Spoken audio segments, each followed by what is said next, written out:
గ్రహ దోషాలకు శక్తివంతమైన పరిష్కారం కూడా కలిగి ఉంది.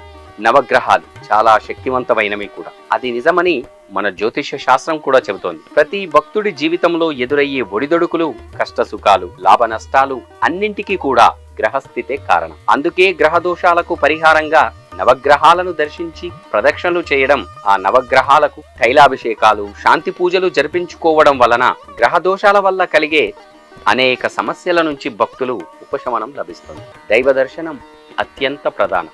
ఇంట్లో నుంచి ప్రతి ఒక్క భక్తుడు శుచిగా స్నానం చేసి బయలుదేరి ఆలయంలోకి ప్రవేశించాక ముందుగా ఆలయంలోని ప్రధాన దైవాన్ని దర్శించుకోవాలి. అనంతరం ప్రదక్షిణలు చేయాల్సి ఉంటుంది. భక్తులందరూ గమనించాలి. ప్రదక్షిణలు ఎలా చేయాలి అంటే, నవగ్రహాలకు ప్రదక్షిణలు చేసేటప్పుడు అక్కడ ప్రతిష్ఠించి ఉన్న ఆ నవగ్రహాలను చేతితో తాకరాదు. ముందుగా నవగ్రహ మండపంలోకి ప్రవేశించి సూర్యుని చూసి నమస్కరించుకొని అక్కడ నుంచి ఎడమ చేతి వైపుగా ఉన్న చంద్రుని నుంచి మొదలుపెట్టి కుడి చేతి వైపుకు 9 ప్రదక్షిణలు పూర్తయ్యాక అసురులు అయిన రాహుకేతువులకు అపసవ్య దిశలో అనగా కుడి చేతి వైపు నుంచి ఎడమ చేతి వైపుకు 2 ప్రదక్షిణలు చేయాలి. ఆ తరువాత వెనుతిరిగి చూడకుండా ఆలయ ప్రాంగణంలో కొంతసేపు కూర్చోవాలి.